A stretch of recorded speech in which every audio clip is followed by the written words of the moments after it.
everyone, welcome to another episode of The Real Estate Path. I am your host, Jim Lee. I'm so excited for you guys to be here with us today. This show is about a real estate investor's journey. This is not just the highlight reel. This is the real, raw path an investor must go through to achieve their vision. Whether you're a seasoned pro or beginner real estate investor, we're here to deep dive into the win, losses, the lesson, and what it really takes for a real estate investor to achieve a level of success in their dreams. Today, I have a very special guest with me, Vessie. Welcome to the show. It's a pleasure to be here, Jim, and thanks for having me. Of course. So Vessie and I, we met at a real estate meetup here local in something called Phoebe Pasadena, which you guys have heard me talk about in the previous shows, for investor by investor in Pasadena. And I have seen Vessie just show up consistently day in, day out. She is basically the people's champion. And the reason why I say that is because a lot of people within our community rave about Vessie.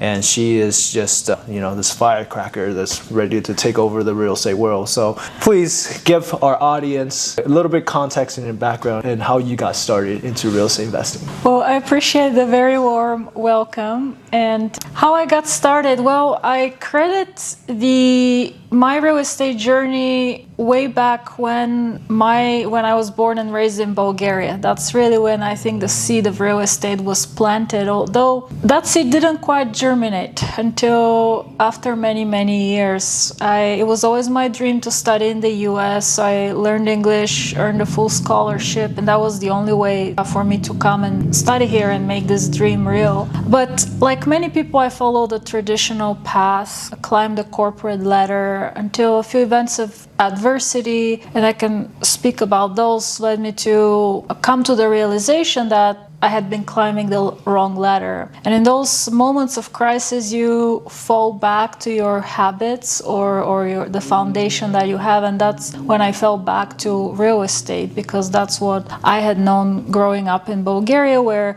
when people talked about investments, they really talked about hard assets, not about the stock market, which was non-existent at the time. And so as I took a step back and reflected, how can I create a future for myself and my loved ones that does not depend on events that I do not control? Real estate is what emerged to the top. And for me, initially, it started as a very small idea. The idea was to build a small retirement nest egg that I can lean on when I retire one day. If, God forbid, when I retire, there was a stock market crash or if I got laid off, right? So I wanted to have something to fall back on. So I started with a single family home out of state based in Los Angeles, California. I was looking for cash flow and for an investor who's doing long-term rentals. Being in a landlord-friendly, business-friendly state made more sense to me at the time and still does. So it started with one single-family home, then a duplex, then an 11-unit, then 150 units. So it's been a very gradual and incremental journey. And now I help other people do the same, which is create additional passive income streams and more optionality in their lives. Awesome. So help me unpack a little bit about what you said in the beginning, which is in Bulgaria, you had already understand, okay, I want to be a real estate investor, at some point. What transpired between that period of time when you're stuck, when you're like, yes, I know I'm going to do this, to finally taking action and taking that very first step to get involved in doing it? Because to give you a little context, I resonate with that story because my first job out of college, I worked at LoopNet CoStar, right? As an inside sales rep, I spoke to property manager, lender, investor, agents on a daily basis. So I learned the importance of having passive income, creating streams of income through real estate investing. But I actually didn't take action and get into real estate investing until I would say 3 to 4 years later. So I started investing in 2015. I worked at LoopNet in 2012. So it did take me quite a bit of a time to finally get in. And I remember, and the reason why I resonate with your story is because I remember the reason why I made that move in 2015 is because I got laid off. It's because I hit a roadblock, like you mentioned earlier, right? I hit a wall and I got laid off. It was out of my control, and I realized I cannot depend on a fixed salary. Right. I have to create streams of income for myself, and that's when I, took that action and just said, okay, let's do something. Let's change the trajectory of where my life is going in case something happens again, right? So yeah, can you unpack that a little bit about yourself? Like, how did you transition to finally get really involved and take action? And just to be clear, I wasn't considering being a real estate investor in Bulgaria. When I said the seed was planted, that's all I knew when I was growing up, and when someone mentioned the word investments, right? That's all I could think of, because that was really what people did when they invested. So I came to the US and I followed a more traditional path, right? Because success at the time, and I think for many people, even today, is painted as you go to school, you get a good grades, you get a stable corporate job, you climb the corporate ladder. And at the time it was early 2000s, so the big dream was to be a CEO of a Fortune 500 company. And if you did that, you've made it in life, right? That's what success looked like. So I got on that path. And then along the way, there were a few things. There was the Enron scandal that happened that left a lot of people without retirement portfolios. Then the 08-09 crisis, which left, again, a lot of people with decimated retirement portfolios and many people on the streets without a job. Then my own corporate employer went through a couple of restructures, and I'll come back to that point. But the other thing, too, is as I looked up the corporate ladder, I saw people trading more time for money. You got capped at a certain point in terms of the salary and the bonus you were going to make,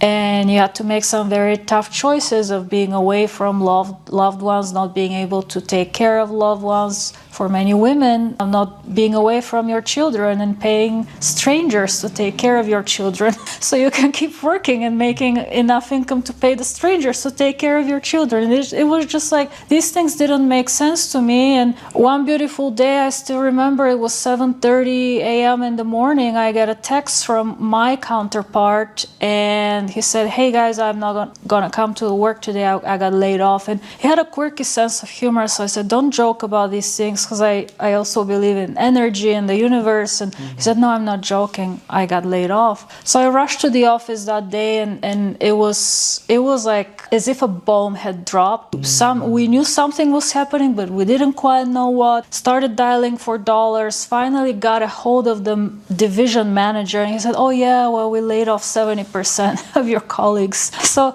it would have been nice to get at least a bit of a heads up, but I was devastated. There was people who were in retirement age but not ready to retire, who were let go that day. My counterpart as well. It wasn't anything wrong that they had done. They were smart, bright, hardworking people, and in some cases dedicating 40 years of their life to the firm. And they were dismissed just like that. But that really scared me, Jim, because I thought, what if I'm next? What if I'm next? What will I do, especially as a sole provider? I suppose I could get another job, but then you're starting again from zero with a measly 1 week vacation that again keeps you away from family, having to prove yourself and paddling even harder and harder and harder on that in that rat race. And that's when I realized I was very grateful that I was spared. I realized I was spared probably not because I was smarter or special, probably because I was underpaid, because very often these are cost decisions, right? But that fear really inspired me to take action, because I kept thinking, what if I'm next and I don't have enough time? I fell back to what I knew, and there are different ways to create passive income or additional income streams, but for me, that was real estate. And at that time, I stumbled across a real estate seminar here in LA, and it ultimately ended up being one of those events where they invite you and then for free, and then eventually they sell you different levels of seminars. I didn't end up buying the different levels of seminars, but I took copious notes that day. I took a day off work just to attend and learn. Started reading voraciously, and mind you, my full-time job was a commercial lender at the time, so I had some exposure to real estate. It wasn't brand new to me, but I was curious curious to learn from an investor angle how you evaluated properties. And just from immersing myself into meetups, the environment, and learning, at one of those events, there was a particular investor. He would always, in his presentation, say, if you guys have any questions, call me. So one day I called him. I vividly remember it was during lunch break. I called him and I said, hey, do you have any properties or know anyone who sells properties out of state? You very often talk about it. He said, well, I do. And that conversation led me to him showing me the properties he had available for sale. I was very clear on my criteria. They happened to be in Memphis, Tennessee, which is an area I was somewhat familiar with because I had lived in the South for a number of years. I did my review of the numbers. I flew down there to meet the team, check out the property. All the boxes checked out. And at that point, it was, you have to make a decision. So there was nothing stopping me. It was that fear was really driving me forward at the time. Now I have other drivers that are more aspirational in nature, but that's how it got started. It was that burning desire to create options so I can sleep a little better at night, knowing that if something was to happen to me at my job, I will have additional income streams that I can lean on in time of duress. Where did that come from? That mindset of, because it can go either way, right? When you talk about the fear of not having stability, I have a lot of friends in my world where they're comfortable, they're in that comfort zone, and but they're still scared of, getting laid off, whether it's AI taking over the world or whatever circumstance, recession that we're going through, And so it could go either way, as in like you get trapped in that fear of having a sustainable job, and you're worried, like you have this anxiety over what happens if I don't have the next paycheck, and then you get stuck. Basically, you freeze. You don't do anything about it. But whereas you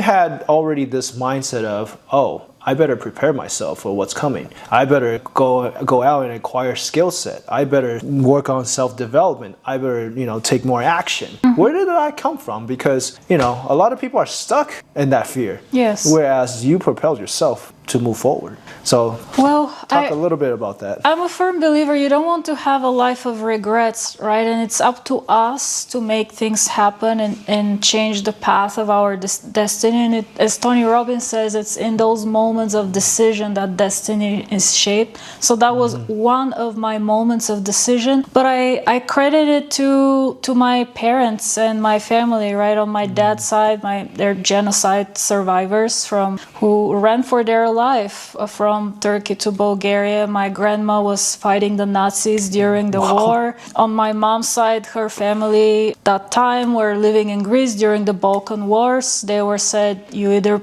retain your identity or you retain the land you choose. And they moved to Bulgaria because the borders were redrawn, and they chose to retain their identity and remain Bulgarians, and they started from scratch. But I think, and even with my parents, right, they had their own journey. And so I'm very grateful that I had these role models who faced multiple events of adversity during their life, and in many cases started from ground zero to build a life that they dreamt of, a life that they thought they deserved. So in my case, I view that as we own our own destiny, meaning it's a lot of the actions and decisions, right, that we take every day. If you're just sitting there hoping for things to happen, well, I guess if you're lucky, I suppose it's good. That people win the lottery every day, so there's always the probability of that, but I don't want to live my life to chance. And the worst part is I don't want to ever look back and regret and thinking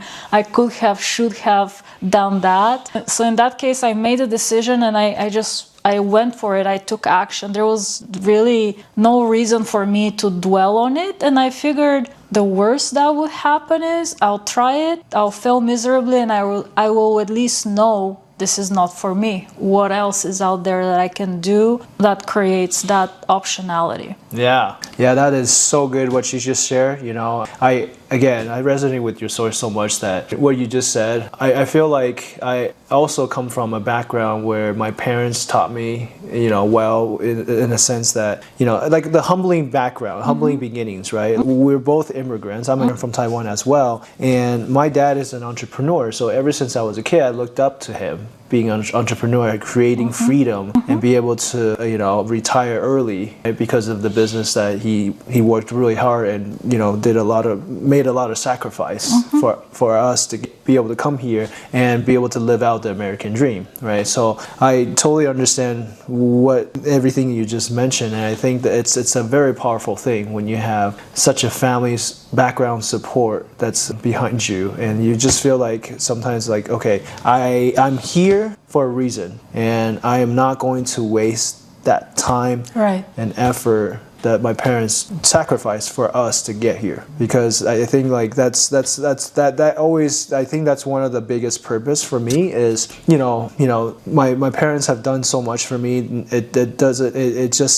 I would feel guilty not working to as hard as them or up to their standards, because I just feel like they did so much for us, and now it's now my turn to give back to them in some way, right? I don't know if you share that sentiment as well. Very, very much so. Yes. They, from the perspective of they sacrificed their lives, running for their lives, and starting from ground zero. So that's the very least thing. So you could have a better future, right? And then it's like we need to take it to the next level so we can create a better future for our descendants, right? So.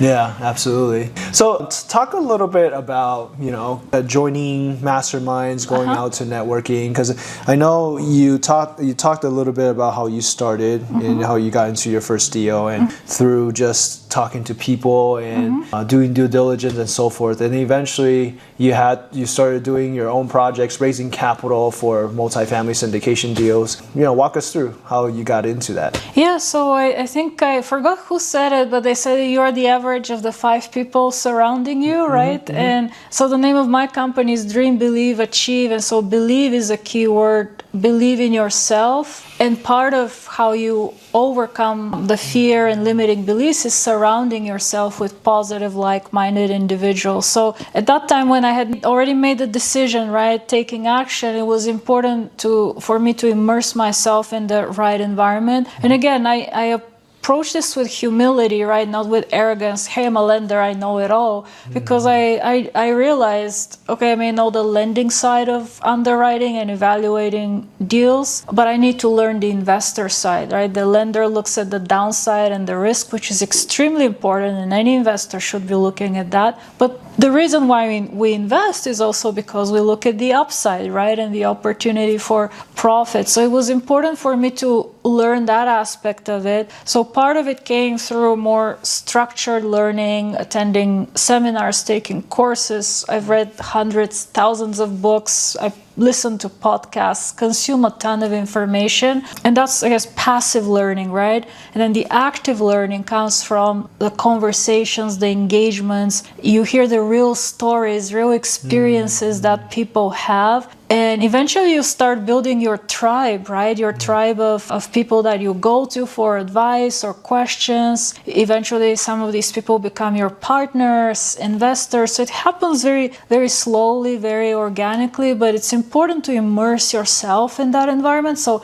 the meetups, the conferences, the masterminds is really how I got into it, and also why I got into it. Because at the end of the day, this is still a relationship business, right? It's a belly-to-belly business. and I know we can talk about AI and all that, which actually I think, if anything, and I don't mean to change subjects, but I think because of where we are in AI, we are in a relationship trust recession, and that's coming, it's ongoing. So those in-person connections will become even more important as technology becomes more prominent in our day-to-day work and engagements. Well, elaborate on that, because everyone thinks that AI is going to take over the world, and we're going to take the human component out of it, and AI will just do everything. Anything from ground all the way up to CEO, executive level jobs. So So yeah, elaborate. Why is it relationships so much more important now versus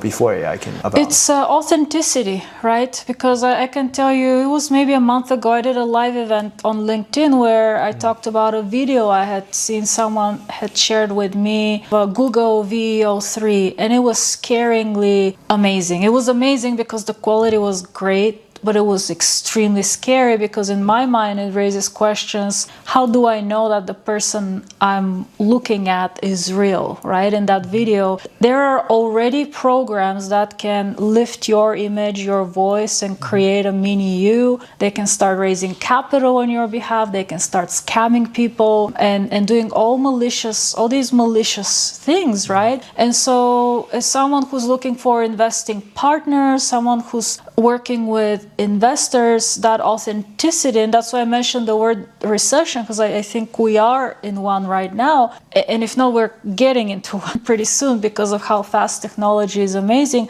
I think those in-person connections, doing live events, being out there will first of all, hopefully eliminate any doubts or fears that people might have. Am I talking to the real Jim, or is this a bot that someone created sitting in front of me, in front of the camera, right? So having that in-person connection eliminates that fear, but also allows you to build a relationship, right? So I think that's my view. I think that will become even more important. I do think AI is here to stay. Maybe it will take over the world one day. I don't know. There are a lot of benefits of AI, right? Like if you think about the Industrial Revolution, then the internet, they did a lot of good to humanity. They also did a lot of harm, but more good than harm, which is why they're still here. So I think AI can have a much bigger purpose as far as taking away some of those repetitive tasks, more administrative tasks, to allow us more time to focus on the creative side, the intellectual side, bringing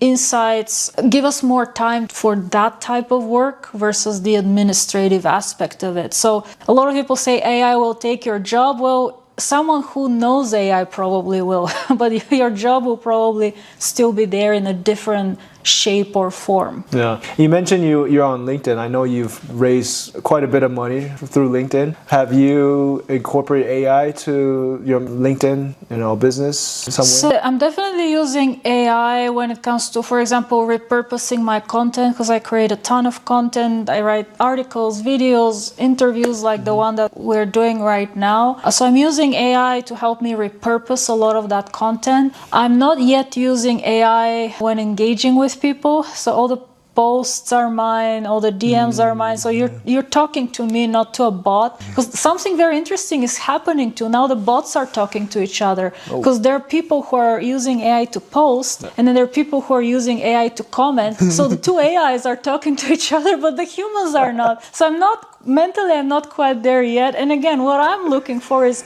authenticity of relationship and connection. Yeah. So I'm still very much present there. But for image creation, I'm using that as well versus traditional stock photos, the content. I'm definitely leaning into AI because like I said, I think it's here to stay, and it's very important that we embrace it. So anyone who is not dedicating at least 1 hour a day to study AI, play with AI, will be left behind. So I'm making a very intentional effort to, I'm not a techie, let me make that clear. So it takes a lot of effort for me to do that, but anyone who is not leaning into that new age, right? Like I mentioned, the Industrial Revolution, the internet, if you didn't embrace this, you were left behind. And so we're in that next set of transition. Yeah, you gotta really learn how to adapt into the new world, right? Yes. Yeah, that's very important to stay up to date. And going back to what you said earlier, you attend a lot of network meetups, masterminds. After attending so many of them, like,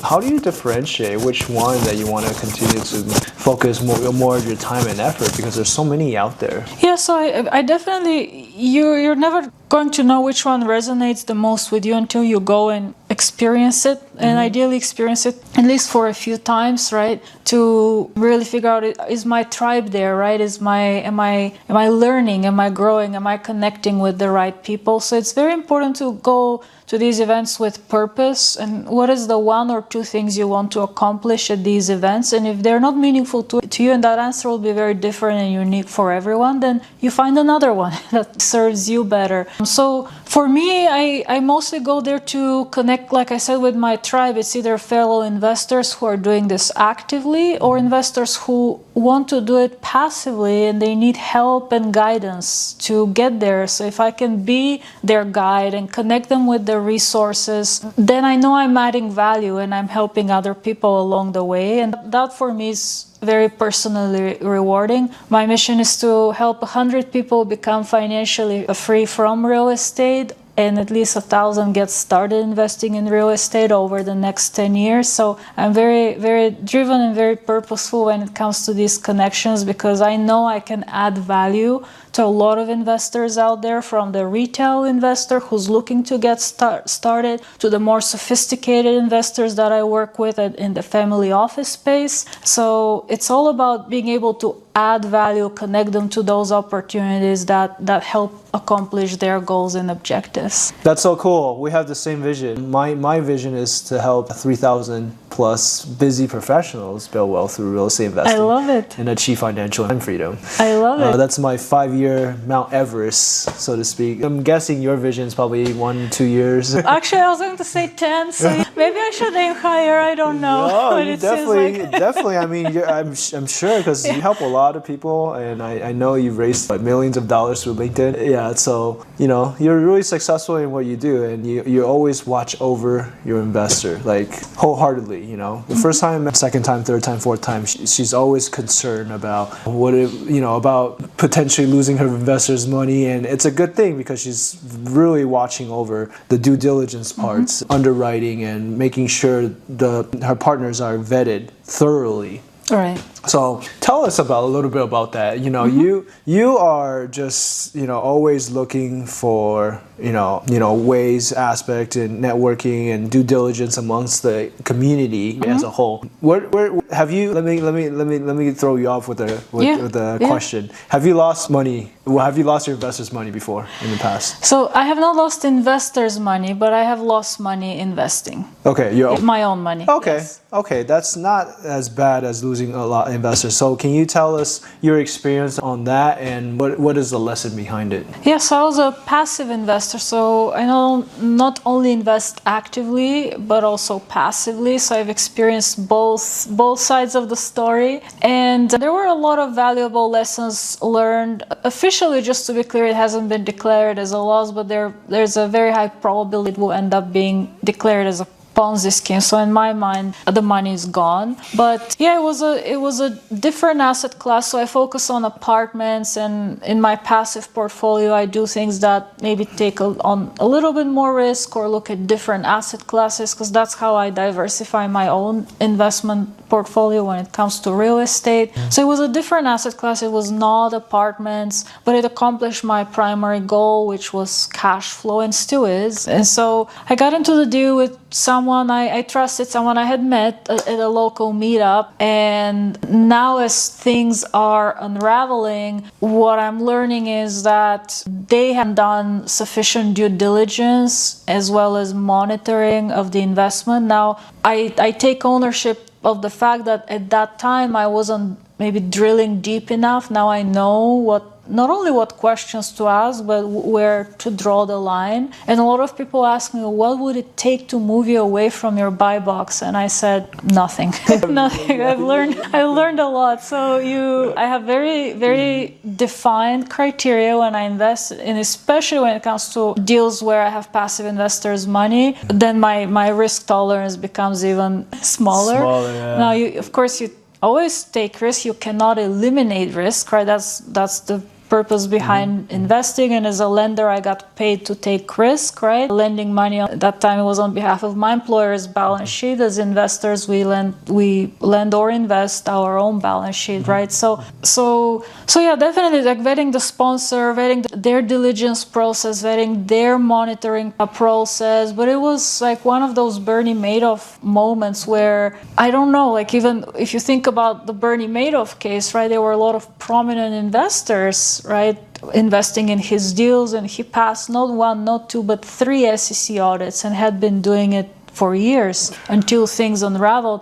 So this was a similar case where the person had clean background checks, 12 plus year track record, never ever paused distributions, even during the Great Recession in 08, 09. So a lot of things check the box, right? At the time I talked to a number of investors. I thought I had done all the diligence.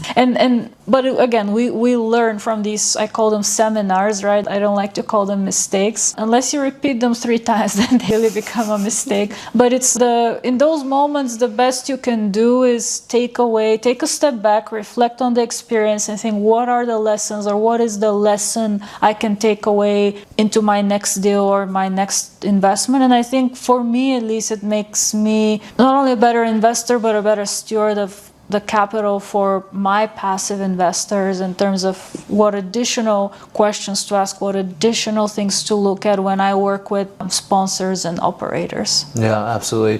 So do you only strictly invest in multifamily and not any other asset classes now, or would you still entertain? I would definitely entertain. Currently, I'm all in multifamily. This is what I know and understand the best. On the active side, definitely I will, at least for now, stay in that lane. I'm currently focused mostly on equity. I'm not opposed to debt. I've done debt for 15 plus years, lending to middle market companies. So I do see myself going down that route down the road, not today or not immediately. But as far as asset classes are concerned, I plan on staying in multifamily on the active side, because that's how I serve my investors the best. On the passive side, I'm definitely leaving the door open to exploring. Maybe there are other business models within multifamily, like new construction, or other asset classes, say industrial would be one example. Yeah. So amid all this real estate investing, what do you do for yourself outside of it? Do you what's your non-negotiable? Do you meditate on a daily basis? You read? What's the extracurricular activities you do outside of real estate investing? Yes, I like to start my day with prayer. There's an app called the Daily Audio Bible, so I listen to that. And then there's a Pastor Rick, so he has daily sermons. So I start my day with that, and I go through my affirmations. Those have evolved over time, but currently I'm focused on ones that I learned from Tony Robbins, and I'm a big believer in mindset work. So I like to start my morning that way, definitely going through the news. I do a lot of reading, at least 2-3 hours, at least 3 hours a day. I read at least 10 to 20 pages a day. So, and that's I enjoy doing that, but it's also I view it as part of the job. And then in my free time, I like to run. I'm an avid runner. I have a very cute fur baby called Ricky. So I like to spend time with him, spend time with my family when they're visiting here, or at least connect with them over the phone. So these are some of my pastimes. That's so cool. Yeah, we're always interested in learning more about, besides investing, like what else do you do? That's you knocked on everything, right? You got to work on your spiritual, emotional, physical health. To besides just working on your career, and that's a powerful thing to share. Is there anything else that you would like to share with the audience that we haven't covered today? Oh, I have so much more to share. I know. We'll invite you back again. Absolutely, yes. Yeah. But maybe the one thought I would leave people with is to have clarity of goals. If you don't have clarity, find a mentor, or a coach, or a friend who can help you obtain that clarity, and take action. It doesn't have to be a grandiose action, right? Maybe you want to write the next War and Peace, I don't know, but that starts with the first page, right? When you write a book, it starts with the first word and the first paragraph and the first page.